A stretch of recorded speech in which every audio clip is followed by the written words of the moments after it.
Hello! Welcome to my channel, Biblia, ang sasagot. Tara, samahan niyo ako at pag-usapan natin ang nasusulat sa Biblia, mga kwento at mga katanungan ating sasagutin dito sa Biblia, ang sasagot. Ang ating paksa ngayon ay ang asin ay isa pang espiritual o sandata. Ano ang nakatagong katotohanan tungkol sa asin sa Biblia? Kasama po natin si Bud Eli at si Daniel Rason dito sa Member Church God International. Lahat ng mga katanungan ating sasagutin ng Biblia sa pamamagitan ng kapatid na Brother Eli. Pero ang ating paksa ngayon ay ang asin. Ano nga ba ang masasabi ng asin ukol sa Biblia? Asin. Ang tatalakayin natin ang kahangahangang papel ng asin sa mga espiritual na labanan. Ang paliwanag namin ay katwiran at madaling sundan upang matiyak na mauunawaan ng lahat ang mahahalagang at tamang paraan ng paggamit ng asin. Maging mapanuri sa pakikinig. Alam mo ba na may tatlong tiyak na aksyon na maaari mong gawin sa asin upang wasakin ang lahat ng sumpa at makaakit ng kasaganahan at mga pagpapala sa iyong buhay? Naitunong mo na ba kung bakit tinawag ni Jesus ang kanyang mga tagasunod na asin ng lupa? Siguraduhin panuhoorin at makinig hanggang sa dulo dahil ilalahad natin, mga kapatid, ang tungkol sa asin at tinitiyak ko sa inyo na magugulat ka sa mga kaalaman at kung paano maaaring makapangyarihan kasangkapan ang asin sa espiritual na pakikipagdigma. Una at pangunahin, kailangan nating tanggapin ang isang pangunahing katotohanan. Lahat ng bagay ay nilikha ng Diyos sa pamamagitan ng kanyang banal na utos at para sa kanyang layunin na walang umiiral na nasa labas ng kanyang banal na plano. Kasama rito ang asin na nilikha ng Diyos na may tiyak na layunin at isip. Totoo, walang isang elemento sa sansinukob na hindi nilikha ng makapangyarihang kamay ng Diyos. Mula sa bawat butil ng asin ang hanggat sa bawat patak ng tubig at bawat islap ng apoy, lahat ay nilikha niya. Inisip ng Diyos ang pag-iral ng asin bago pa man pagsilang ng buhay mismo. Sa aklat ng Henesis, nakasaad na sa simula, nilikha ng Diyos ang langit at ang lupa. Bilang isang mineral, ang asin ay nabuo mula pa noong umpisa. Madalas na hindi napapansin ang katotohanan na ang Diyos ay nagbibigay ng kapangyarihan hindi lamang sa mga tao, kung hindi na rin pati sa mga halaman, hayop at mga elemento tulad ng asin. Bawat isa ay may tiyak na banal na papel. Halimbawa, ang apoy at ang tubig. Ang apoy ay may kapangyarihang sunugin ang lahat ng kanyang nadadaanan. Samantala, ang tubig ay may kapangyarihang mamanatili ng buhay. Sa katulad na paraan, ang asin ay pinagkaloob ng kakayahang magpagana ng lasa at magpaserba. Ang apoy ay sumusunod. Ang tubig ay nagpapanatili ng buhay at ang asin ay parehong nagpepreserba at nagpapadalisay. Bawat isa ay nagsisilbing kasangkapan sa mga badal na kamay ng amang nilikha. Pag-isipan natin ng malalim, bawat elemento sa kalikasan ay may taglay na banal na layunin. Kung paanong ang asin ay pumipigil sa pagparasa ng pagkain, hindi ba rin maaaring itong patatagin ang ating pananampalataya sa mga mahihirap na panahon? Gusto kong huminto ka sandali upang hikayatin ka na ibahagi ang kung paano mo ginamit ang asin sa iyong buhay sa mga komento sa ibaba. Mag-comment kayo mga kapatid. Marami kang makakahanap ng lugar at inspirasyon sa pagbabasa ng mga karanasan ng ibang mananampalataya. Maraming tao ang nakakaranas ng aliw at kagalingan sa pamamagitan ng paggamit nito. Halimbawa, may isang mananampalataya nakapansin ng malaking pagbabago sa kanyang kalagayan. Matapos niyang gamitin ang asin upang pahiran ang kanyang mga kamay. Napansin mo ba ang pagpapabuti matapos mong isamang asin sa iyong mga panalangin? Ibahagi mo ang iyong mga karanasan at sabihin sa amin kung paano kumilos ang Diyos sa iyong buhay sa pamamagitan ng makapangyarihang mineral na ito. Sa buong sinaunang kasaysayan, kinilala ng mga tao ang pangbihirang mga kakayahan ng asin. Ito ay nagpapanatili ng karne, nagpapalasa sa pagkain at kawili-wili ginamit bilang isang anyo ng salapi sa saniunang Roma. Ang mga opisyal ng publiko ay binabayaran gamit ang asin na siyang pinagmulan ng salitang salary. Salas ginamit ni Jesus ang mga talinghaga upang maghatid ng karunungan, ngunit hindi lahat ng kanyang turo ay simboliko. Sa Kristyanismo, ang langis, tinapay at alak ay may sagradong papel. Kaya, bakit tayo madaling tumanggap sa kahalagahan ng langis habang tinatanong ang bisa ng asin? Ang ilan ay mali ang pagtingin sa asin bilang isang masama na inaiugnay ito sa mga madilim na ritual.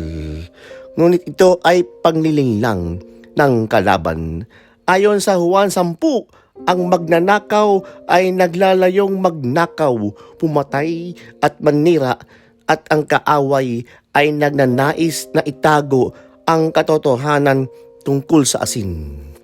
Mayroong ugnayan sa pagitan ng espiritual at pisikal ng mga kaharian at ginagamit ng Diyos ang kanyang mga nilikha upang isakatuparan ang kanyang kalooban. Kunin halimbawa ang langis. Ang langis na pangpahid ay lumitaw ng 20 beses sa mga kasulatan, ginamit sa lumang tipan at italaga ang mataas na pari at ang kanyang mga kalili, pati na rin ang tabernakulo at ang mga laman nito, na itinalaga sa bilang banal at nakatalaga kay Jehovah. Ito ay detalyado sa Levitico 8 at Exodo 25. Gayunpaman, ipinagbawal ng malinaw sa mga Hudyo na gayahin ang langis na pangpahid para sa mga personal na gamit. Tulad ng sinabi sa Exodo 30, ang formula mula sa langis na pangpahid ay kasama ang mira at kanila, bukod sa iba pang natural na sangkap. Ngunit ang mga bahaging ito mismo ay walang supernatural na kapangyarihan. Mayroong ugnayan sa pamagitan ng espiritual at pisikal ng mga kaharian at ginagamit ng Diyos ang kanyang mga nilikha upang isakatuparan ang kanyang kalooban. Kunin halimbawa ang langis. Ang langis na pangpahid ay lumitaw ng 20 beses sa mga kasulatan, ginamit sa lumang tipan upang italaga ang mataas na pari at ang kanyang mga kahalili, pati na rin ang tabernakulo at ang mga laman nito, na itinalaga bilang banal at nakatalaga kay Sistro. Ito ay detalyado sa Levitico 8 at Exodo 25. Gayunpaman, ipinagbawal ng lalinaw sa mga Hudyo na gayahin ang langis na pangpahid para sa mga personal na paggamit. Tulad ng sinabi sa Exodo 30, Ang formula para sa langis na pangpahid ay kasama ang mira at kanela, bukod sa iba pang mga natural na sangkap. Ngunit ang mga bahaging ito mismo ay walang supernatural na pangyayari. Kawili-wili sa bagong tipan, ang pagpahid ng langis ay binanggit lamang sa 4 na talata.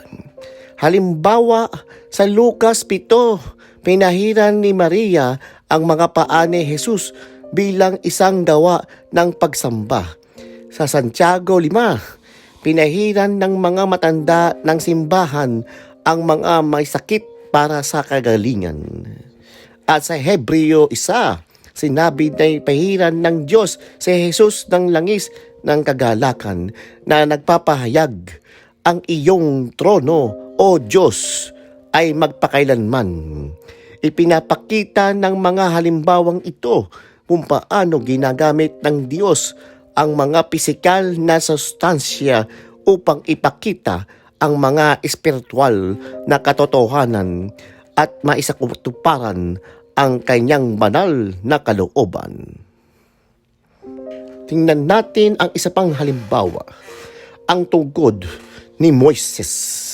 Pinagkalooban ng Diyos, ang simpleng tungkod na hawak ni Moises ay may kapangyarihan upang ipakita ang kanyang lakas.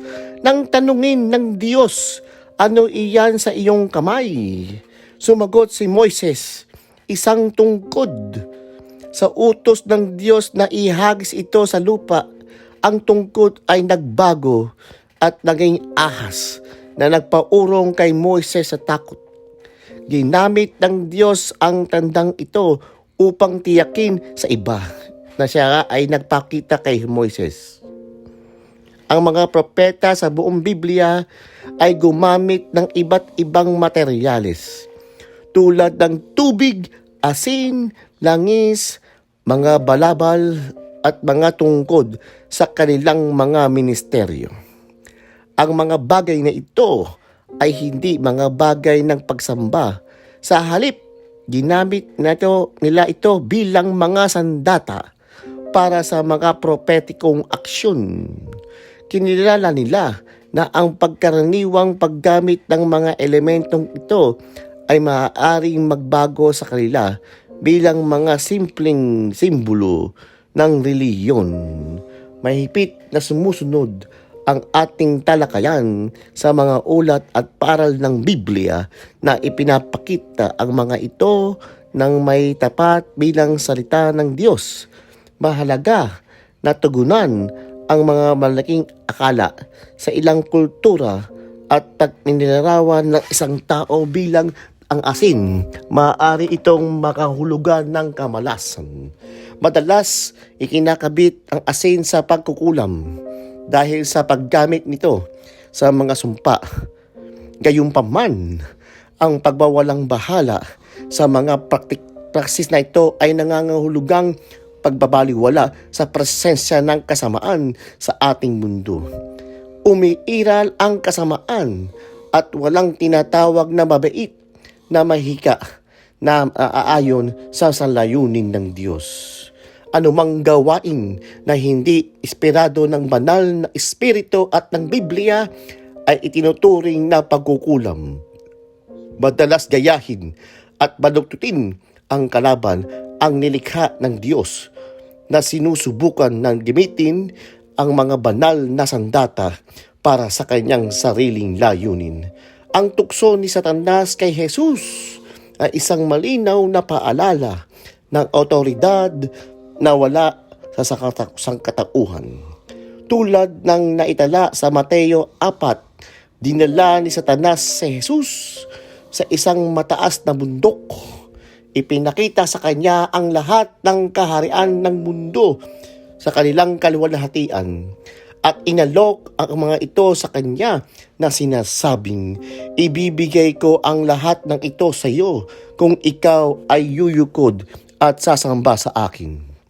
Binibigyang diin ng salaysay na ito na orihinal na ipinagkaloob ng Diyos ang mga kahariang ito sa sangkatauhan, ngunit sa pamamagitan ng pagsuway na wala ng mga tao ang autoridad na yun. Excuse po, guys, nandaan kay Satanas ang naangkinin ito ang lahan tayo ng sandali upang malalim na pag-isipan. May kamalayan ba tayo sa mga paraan paano sinisikap ng kaaway na dungisan ang banal?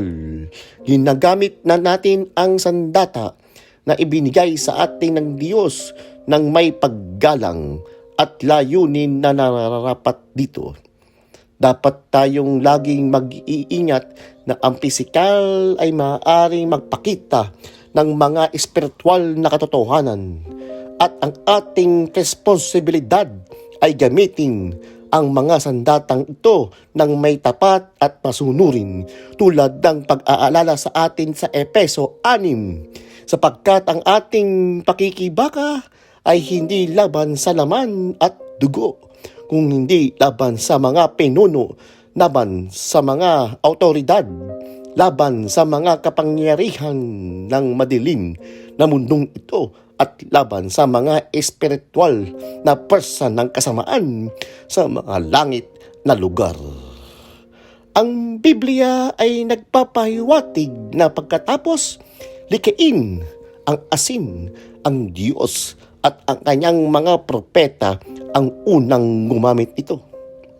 Ang kwento ng Sodom at Gomorrah sa Genesis 11 ay nagbibigay malinaw na halimbawa. Si Lot na naghahanap ng mga kasiyahan sa mundo ng walang banal na patnubay ay biniling maninirahan sa mga lusod na ito na puno ng immoralidad. Ang labis na kawalan ng moralidad sa mga lungsod na ito ay sobrang tindi na umabot ito sa langit. Bilang kahiratnan ng kanyang pagsuway, si Lot ay naging haligi ng asin na nagpapakita na ginamit ng Diyos ang asin bilang paraan ng paghatol sa kasalanan ng at pagsaway, hindi ni Satanas. Binibigyang diin ng pangyayaring ito ang papel ng asin sa banal na pakikihiganti, hindi lamang bilang isang elemento ng pag-aaraw-araw na paggamit. Sa Levitico 2, malinaw ang direktiba, lagyan mo ng asin ang lahat ng iyong handog na butil. Huwag mong iiwanan ng asin sa lumang tipan ng iyong Diyos mula sa iyong mga handog na butil. Idagdag mo ang asin sa lahat ng iyong mga handog. Ang utos na ito ay nagbibigay diin na ang asin ay dapat kasama sa bawat na pinapakita ang mahalagang papel nito sa patuloy na pagsasagawa ng inaasahan mula sa mga Israelita. Mahalaga ang asin di lamang bilang isang pampalasa, kung hindi bilang isang ahente ng paglilinis na nag-aalis ng mga dubi mula sa mga handog, na nagpapaliwatig na ang isang taong malalim na ng sebo ng asin ang paglilinis. Dagdag pang ipinapakita ang kahalagahan ng asin, sinasabi sa Chronicle. Hindi ba ninyo alam ang Panginoon, ang Diyos ng Israel, ay ibinigay ang kaharian sa Israel kay David at sa kanyang mga hinapo sa pamamagitan ng isang tipan ng asin magpakailanman. Dito, sinisimbolo ng asin ang matibay na tipan sa pagitan ng Diyos at ang kanang nila na nagpapatakas sa pamapel ng asin sa pagtatatag ng mga walang hanggang kasunduan. Natuklasan natin ang tatlong pangunahing katangian ng asin sa espiritual na rangalan bilang isang politikador na hagawa ng tipan at bilang sandata sa pagsumpa. Ipinapakita ng mga katangiang ito ng malalim na pagbabago at tensyon sa likod ng paggamit ng mineral na ito. Ngayon, isasaalang natin ito. Bakit gagamitin ng isang mangkukulam ang asin sa pagkukulam? Pinili nila ang elementong ito dahil kinakilala nila ang espiritual na kapangyarihan nito, na alam na ito ay nilikha ng makapangyarihang Diyos na sumasakalaw sa parehong material at espiritual. Naway magustuhan nyo ang sinasabi ng asin ukol sa Biblia dito sa Biblia ang sasagot. Maraming po salamat, hanggang sa muli.